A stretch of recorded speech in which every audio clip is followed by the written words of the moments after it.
3 premis terbakar di Bukit Selambau beroperasi secara haram.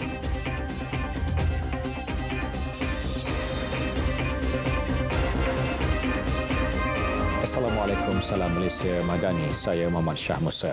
Perkembangan insiden kebakaran gudang di Bukit Selambau, Kedah. Ketiga-tiga premis yang menjalankan aktiviti pengasingan skrap dan peleburan logam dipercayai beroperasi secara haram. Gudang berkenaan juga tidak pernah mendapat apa-apa kelulusan daripada Jabatan Alam Sekitar Negeri Kedah. Pengarah JS Kedah Sharifah Zakiah Said Sahab berkata ia hasil pemeriksaan yang dilakukan oleh pegawainya di lokasi berkenaan petang tadi. Tambah beliau, sebuah lagi premis didapati mempunyai kelulusan laporan penilaian alam sekitar EIA. Bagaimanapun, premis berkenaan tidak pernah memohon lesen untuk beroperasi selepas mendapat kelulusan.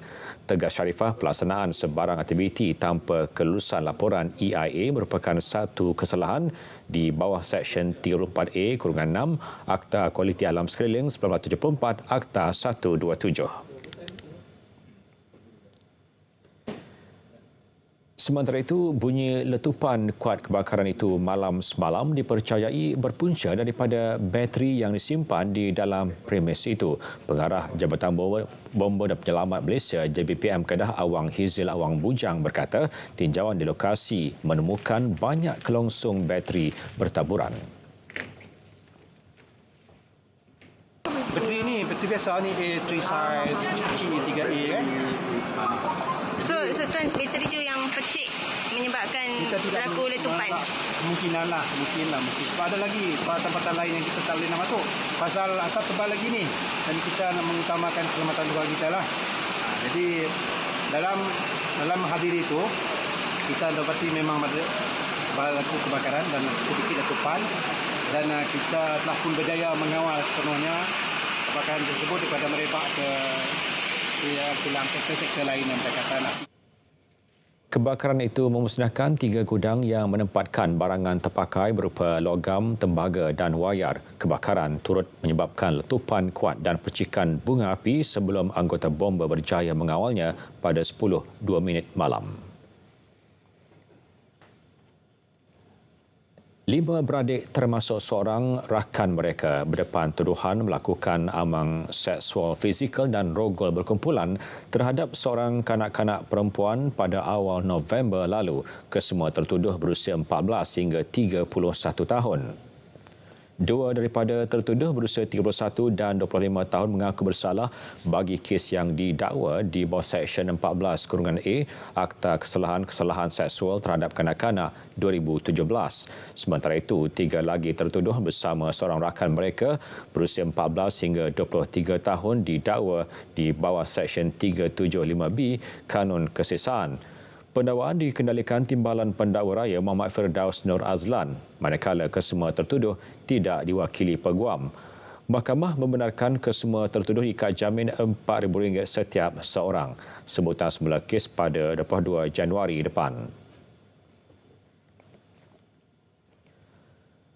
Seorang buruh kasar mengaku tidak bersalah di Mahkamah Session Kuala Terengganu atas tuduhan menyebabkan kematian seorang rakannya pada 19 November lalu.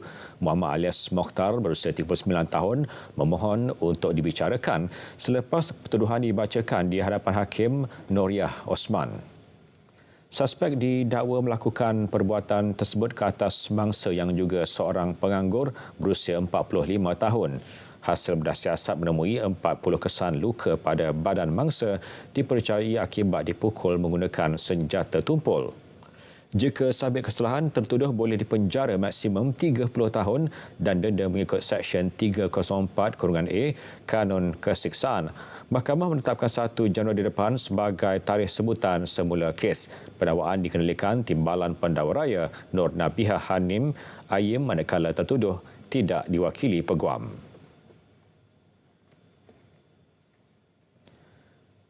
Seorang lelaki dipercayai lemas selepas bot yang dinaikinya terbalik dalam kejadian di Kampung Bakat Rantau Panjang pukul 2 petang tadi. Ketua Balai Bomba dan Penyelamat Rantau Panjang Syafawi Stapa berkata mangsa Muhammad Kamaruddin Muhammad Yahya 44 tahun sedang dalam perjalanan pulang bagi memeriksa keadaan banjir di kawasan rumahnya. Bagaimanapun, bot dinaiki terbalik dan mangsa lemas di dalam air banjir sedalam 1 meter. Setibanya di lokasi kejadian, anggota bomba mendapati mayat mangsa telah pun dibawa ke darat oleh isterinya selepas menyedari mangsa lemas.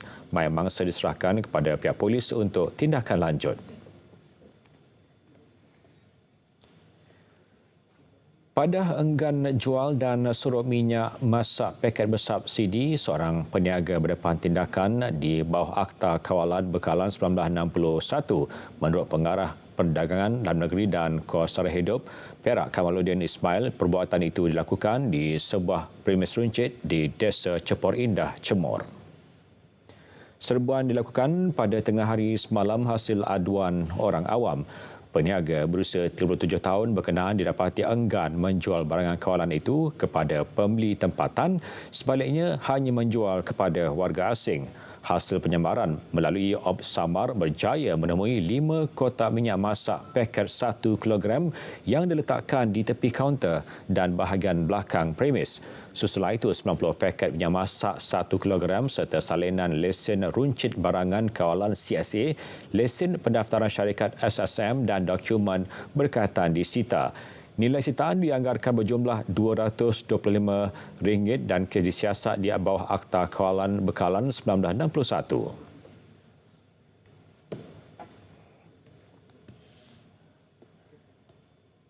Jabatan Perkhidmatan Kuarantin dan Pemeriksaan Malaysia Makis Pulau Pinang merampas 33.9 tan metrik dagangan kayu mengandungi serangga perosak yang diseludup masuk dari Papua Nugini.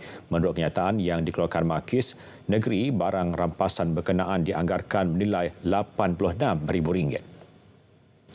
Keputusan analisis prosedur pintasan dan persampelan yang dijalankan makmal menemui spesies racun perosak yang berisiko tinggi terhadap komoditi pertanian negara. Perbuatan mengimport apa-apa jenis keluaran pertanian, tumbuhan dan binatang yang mempunyai perosak adalah satu kesalahan di bawah Seksyen 14 Akta Perkhidmatan dan Pemberasan Malaysia 2011, Akta 728. Sabit kesalahan boleh didenda tidak melebihi RM100,000 atau dipenjara tidak melebihi 6 tahun atau kedua-duanya sekali. Dasar liberalisasi visa, Menteri Dalam Negeri Datuk Seri Saifuddin Nasution Ismail menegaskan keselamatan negara tetap menjadi keutamaan di sebalik pelaksanaan inisiatif tersebut. Beberapa langkah persediaan diambil termasuk mewajibkan pelancong mengisi kad ketibaan digital Malaysia. Langkah kawalan yang kami buat, seumpama pertama mereka masuk dan mereka mesti mengisi digital arrival card, ya, DAC itu mereka kena isi dan itu membolehkan kita tahu keberadaan mereka, ya. Bermaksud KDN melalui Jabatan Immigration telah mengambil seluruh langkah yang diperlukan. Di satu sisi lain, KDN juga memikul tanggungjawab dari sudut kawalan keselamatan pintu masuk negara. Itu semua langkah yang telah kami ambil kira. Terdahulu, Perdana Menteri mengumumkan pengecualian visa selama 30 hari kepada pelancong dari China dan India bagi tempoh 1 Disember 2023 hingga 31 Disember 2024. Dalam perkembangan lain, Datuk Seri Saifuddin berkata Jabatan Pendaftaran Pertubuhan ROS perlu bertindak tegas terhadap NGO yang gagal menghantar laporan kewangan tahunan. Selain memastikan kepatuhan NGO terhadap Undang-Undang Pertubuhan, ia juga memastikan tiada penyelewengan berlaku terutama NGO yang melakukan kutipan dana awam. Jadi dia boleh panggil, ya, dari masa ke semasa dia boleh panggil, dia boleh dapatkan maklumat lebih. Tujuannya apa? Supaya syarikat itu tahu bahawa ROS sebagai sebuah badan yang bertanggungjawab mengawal selia soal governance, tetapi dia juga ada boleh melakukan semakan dari masa ke semasa, ya, bagi memastikan bahawa masyarakat tahu tentang keadaan yang berlaku. Akta Pertubuhan 1966 memberi kuasa kepada ROS antara lain menerima permohonan pendaftaran sesuatu pertubuhan, memberi kelulusan serta memastikan sesebuah pertubuhan itu bergerak sesuai dengan undang-undang.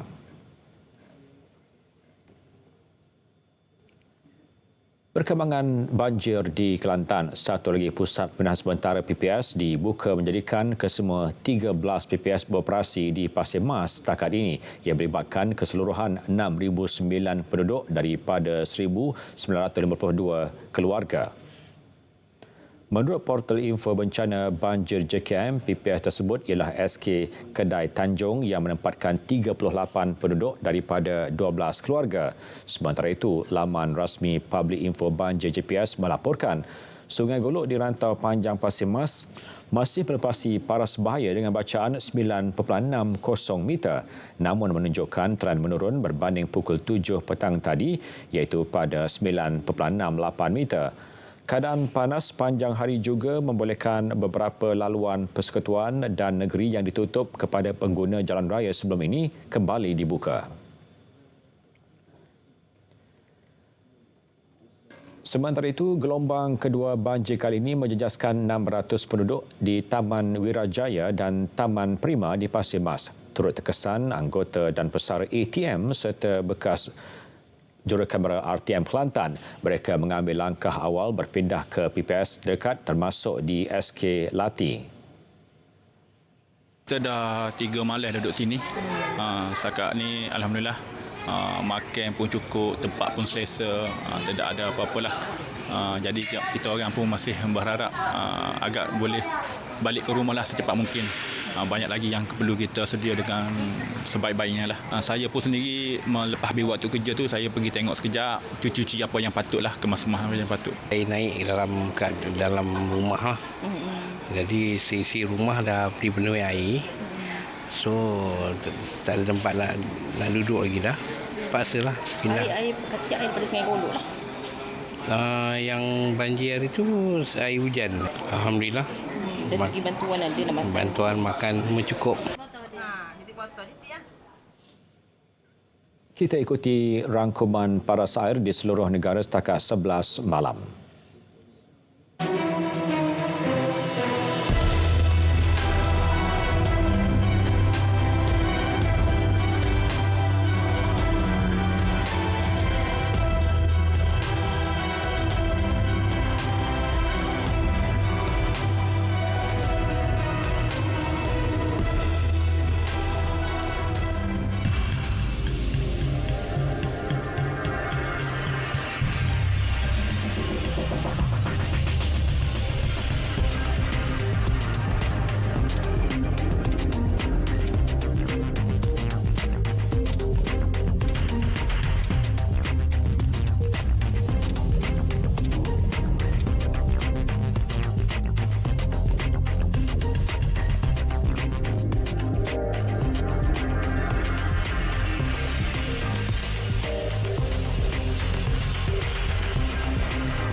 Kementerian Kewangan MOF menasihati orang ramai untuk sentiasa berwaspada dengan tawaran penebusan tunai, cash out atau pemindahan peer-to-peer kredit e-Madani oleh pihak tidak bertanggungjawab di platform media sosial.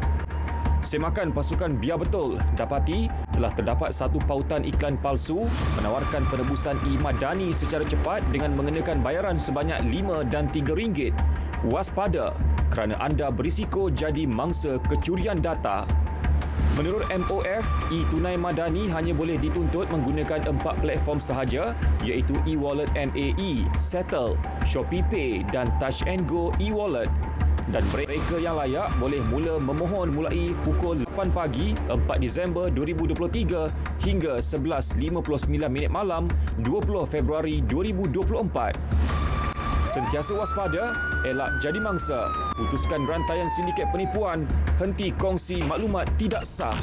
Terima maklumat palsu atau bahan fitnah, segera lapor ke MCMC. Biar betul, tak pasti, jangan kongsi.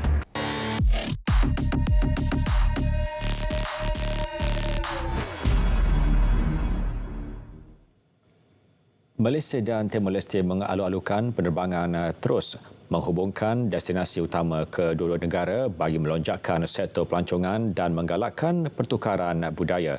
Ketika ini, tiada penerbangan terus antara Kuala Lumpur dan Dili.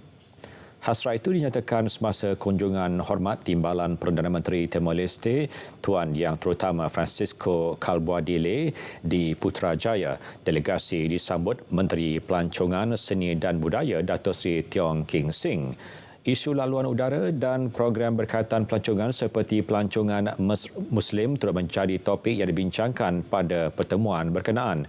Kedua-dua negara turut membincangkan kerjasama dalam aspek silang budaya. Pelabur asing kekal pembeli bersih di Bursa Malaysia bagi minggu ke-5 berturut-turut dengan nilai aliran masuk berjumlah RM246.3 juta. MIDF Research menerusi nota penyelidikannya memaklumkan jumlah itu susut 35.7% daripada RM382.8 juta minggu sebelumnya. 3 sektor teratas dengan aliran masuk asing bersih tertinggi adalah perkhidmatan kewangan, utiliti dan penjagaan kesihatan. Sementara itu, 3 sektor teratas dengan aliran keluar asing bersih tertinggi adalah produk dan perkhidmatan pengguna, pengangkutan dan logistik serta tenaga. Berbanding pelabur asing, institusi tempatan terus mencatat jualan bersih pada minggu ke-5 berturut-turut dengan nilai ekuiti RM457.2 juta. Dari segi penyertaan, jumlah dagangan harian purata berantasi ke semua pasaran terutama meningkat dengan kenaikan tertinggi membabitkan pelabur asing sebanyak 110.2%. Lebih 87,000 perniagaan dari seluruh negara telah berdaftar di bawah skim pendaftaran perniagaan percuma SPPP sejak 1 Januari 2021 sehingga kini. Daripada jumlah itu, 50,782 merupakan usahawan B40 manakala bakinya terdiri daripada pelajar Institut Pengajian Tinggi IPT sepenuh masa. Saya beritahu dalam ucapan tadi bahawa dengan mereka mendaftarkan perniagaan, mereka ada entiti perniagaan yang membolehkan mereka buka akaun. Kalau tak ada entiti perniagaan, dia gunakan akaun dia, akaun personal dia untuk berniaga, which is not good lah. Suatu amalan yang kurang baik kerana kita lebih baik kita asingkan akaun perniagaan dengan akaun peribadi. So untuk membolehkan kita buka akaun berasingan, kita perlu daftarkan perniagaan kita. Beliau berkata demikian selepas perasmian program Semarak Daya Niaga Usahawan SPPP yang diperkenalkan pada 23 Disember 2020 membolehkan usahawan B40 dan pelajar IPT sepenuh masa mendaftarkan perniagaan di bawah Akta Pendaftaran Perniagaan 1956 tanpa dikenakan sebarang bayaran. Shell Mobility Malaysia berhasrat menyediakan lebih banyak ruang pengecas kenderaan elektrik EV ke seluruh negara pada 2024. Pengurus besarnya, Seo Lee Ming berkata, buat permulaan pihaknya mewujudkan hub pengecasan berprestasi tinggi pertama di Genting Highlands, Pahang. Hub pengecasan yang dijangka siap awal tahun depan itu mempunyai 10 ruang pengecasan terdiri daripada 4 pengecas 360 kW dan 6 pengecas AC 22 kW. Yeah, definitely Shell is continue looking to expand to provide connectivity for Malaysia across Malaysia, and of Pahang is Genting Resort World is our first one into the East Coast, and there will be more news coming. So definitely we are looking forward to expand to more destination to enable customer to travel freely in Malaysia. Beliau berkata demikian selepas majlis menandatangani memorandum persefahaman antara Shell Mobility dan Genting Berhad di Genting Awana Resort Pahang. Sehingga kini pihaknya mempunyai 136 stesen pengecas di bandar-bandar utama dan sepanjang lebuh raya Semenanjung Malaysia.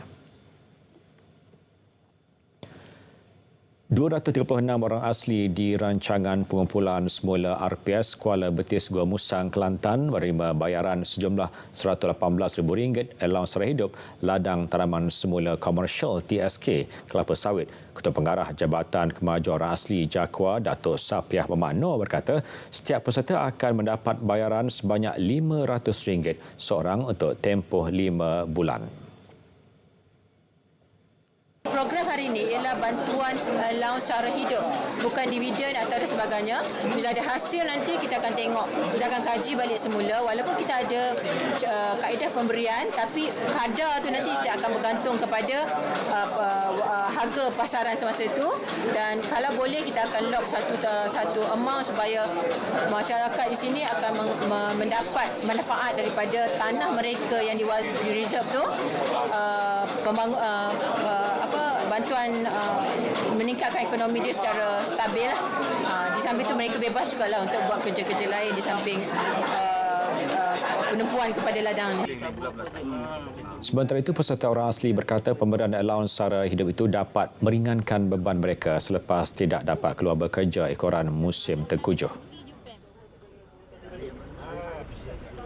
Saya ucapkan ribuan terima kasih kepada Jakwa Malaysia dan Jakwa Negeri Kelantan, terutamanya kaki tangan Jakwa yang bersusah payah untuk melaksanakan tanggungjawab mereka supaya peserta RPS Kortis ni dapat hasil yang begitu orang kata berterima kasih pada hari ini. Hari ini RM500. Jadi kita nak buat apa dengan RM500? Ini kita nak ada keperluan musim tengkujuh ni. Kalau nak beli keperluan macam makanan lah, macam beras, susu, gula, itulah. Jadi bila dapat RM500 ni banyak membantu lah. Kalau mengikut tu memang lebih pada membantu. Jadi terima kasih banyak-banyaklah kepada Jabatan Kemajuan Orang Asli kerana ambil perhatian kepada masyarakat. Seramai 219,429 perkebun kecil mendapat manfaat menerusi pelaksanaan insentif pengeluaran getah IPG yang melibatkan pembayaran berjumlah RM481.24 juta dari bulan September 2015 sehingga bulan Oktober 2023. Menteri Peladangan dan Komoditi Dato' Sri Fadilah Yusof berkata ia merupakan hasil dari kenaikan kadar IPG yang bertujuan meringankan beban perkebun kecil. Untuk kita melaksanakan mekanisme bagi meningkatkan pendapatan pekebun kecil. Dan peningkatan ini ialah melalui pertama sekali untuk meningkatkan produktiviti mereka dan kedua penambahbaikan rangkaian bekalan getah serta urus niaga getah. Jadi mekanisme ini dilaksanakan dengan menggunakan teknologi terkini termasuklah kerjasama dengan pihak industri dan sebagainya. Sedikit lagi. 3 inisiatif yang utama ialah pertama sekali projek transformasi industri getah ataupun target di mana kita mengadakan pengklasteran dan aktiviti nilai tambah dengan kita wujudkan projek rintis model baru insentif pengeluaran getah melalui peningkatan pengeluaran latex tempatan. Tambah beliau, mekanisme ini dirancang untuk meningkatkan pengeluaran getah dan nilai tambah getah yang akan menyumbang kepada peningkatan pendapatan pekebun kecil.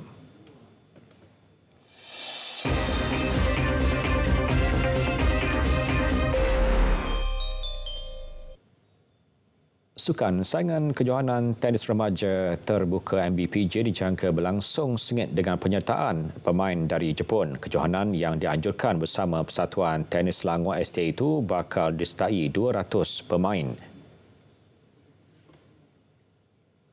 Setiap pemain yang berjaya melangkah ke setiap pusingan akan diberikan ranking point yang akan dimasukkan dalam ranking point kebangsaan remaja-remaja. Itulah salah satu kenapa ramai pemain-pemain yang menyertai kejohanan ini kerana mereka memerlukan poin untuk diiktiraf sebagai pemain kebangsaan kalau misalnya dia dipilih. Sebanyak 3 acara dipertandingkan pada kejohanan tersebut iaitu perseorangan, bergu lelaki dan wanita. Penganjuran edisi kali ke-33 itu bakal membuka tiranya pada 14 hingga 18 Disember ini. PDRM FC muncul juara Piala Cabaran Liga Bola Sepak Malaysia MFL 2023 selepas menumpaskan Kuching City FC 4-1 secara agregat berbekalkan kelebihan 3 gol hasil pada final pertama skuad The Corps terikat 1-1 menentang KCFC pada aksi final kedua di Stadium Negeri malam tadi. Pada aksi terbabit, skuad bimbingan Aidil Syahrin bermula garang dengan melancarkan serangan awal bagi merapatkan kedudukan. Gol pertama KCFC berjaya ditemui pada minit ke-32 menerusi rembatan deras Petrus Shitambi sekaligus menjadikan kedudukan 1-3 secara agregat.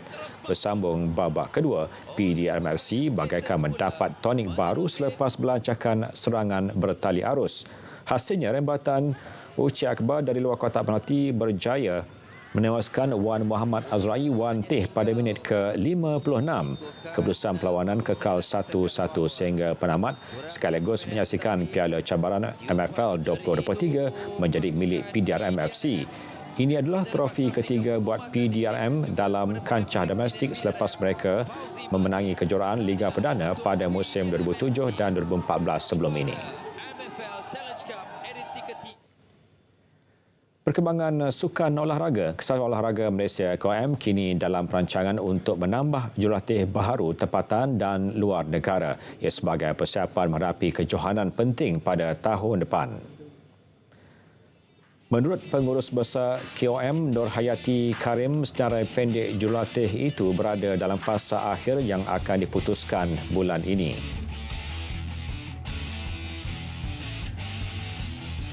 Jurulatih yang rancangan yang dibincangkan tadi sekitar 26 orang yang melibatkan tiga stream, tiga saluran utama ketua jurulatih untuk acara sprint, acara throw dan juga acara decathlon. Membawa masuk jurulatih asing dalam memberi dalam membantu jurulatih tempatan meningkatkan ilmu diorang dalam latihan di samping melatih atlet. Ini juga adalah antara usaha Badan Induk Olahraga itu untuk membentuk semula program pembangunan untuk melahirkan lebih atlet muda berpotensi sebagai persediaan menghadapi Sukan SEA 2027 di Kuala Lumpur. Kejohanan Hoki Piala Dunia Remaja Lelaki 2023. Selasa, 5 Disember, Perancis bertemu Mesir 8.30 pagi. Jerman bertemu Afrika Selatan 10.30 pagi. Spanyol bertemu Kanada 1.30 tengah hari. Argentina bertemu Australia 3.30 petang. India bertemu Korea Selatan 5.30 petang. Serta Malaysia bertemu Chile 7.30 malam di saluran OK dan saluran sukan RTM. Saksikan juga secara penstreaman langsung di RTM Klik. Berita tengah malam berakhir di sini. Dari sungai ke segara, Palestin pasti merdeka. Malaysia Madani tekad perpaduan penuhi harapan. Assalamualaikum dan selamat malam.